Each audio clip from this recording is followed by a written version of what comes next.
Good morning. എന്താ നീ ഇവിടെ ഇരിക്കണേ? ഇങ്ങനെ ഒരു കഷണ്ണനായിട്ടിരിക്കണെന്താ? അത് സ്കൂളൊക്കെ തുറക്കാൻ പോവല്ലേ, അപ്പൊ ഒരു രസമില്ല. എന്താ നിനക്ക് രസകരോ? നീ നന്നായി പഠിക്കണം, മിടുക്കാൻ കുട്ടിയാണല്ലോ. അതിനെന്തിനാ നിനക്ക് ഒരു ഭയം? ആനുവൽ ഡേ ഒക്കെ സ്കൂളിലേക്ക് വരല്ലേ, അപ്പൊ പാട്ട് പാടാനൊക്കെ അറിയാം. പക്ഷെ എനിക്ക് സ്റ്റേജിൽ കയറുമ്പോ ഒരു പേടിയാ. അതെന്തിനാ പേടിക്കണേ? നീ പാട്ട് പാടുവോ? പാട്ട് പാടും. എന്നാൽ രണ്ടുപേരും പാടിക്കാൻ നോക്കട്ടെ.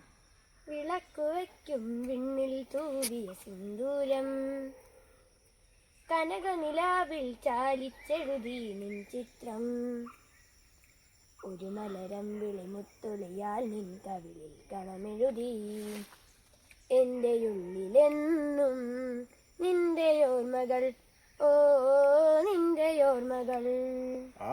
പാട്ടാണല്ലോ നിന്റെ.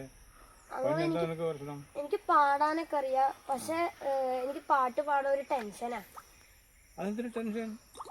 ടെൻഷൻ നമുക്ക് പരിഹരിക്കാനുള്ളൊരു മാർഗമുണ്ടല്ലോ. എവിടെ? ഇളനാട് നമുക്ക് പാടാവുന്നൊരു പ്രസ്ഥാനം നീ കണ്ടിട്ടില്ലേ? അവിടെ ആർക്ക് വേണമെങ്കിലും വന്ന് പാടാം, ഏത് കുട്ടിക്കും പാടാം, വയസ്സായ ആൾക്കാർക്കും പാടാം, ഏവർക്കും സ്വാഗതമായിട്ട് അവിടെ പരിപാടിയുണ്ട്. ആണോ? ഇളനാട് സെന്ററില്. അത് നീ അങ്ങോട്ട് പോര്, അവിടെ നമുക്ക് എല്ലാ പ്രശ്നങ്ങളും പരിഹരിക്കാം.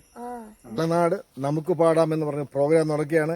ഈ വരുന്ന 24-ാം തീയതി 2 മണി മുതൽ 6 മണി വരെ നിങ്ങൾക്ക് എല്ലാവർക്കും വന്ന് പാടാം, ആസ്വദിക്കാം, കാണാം. അപ്പോൾ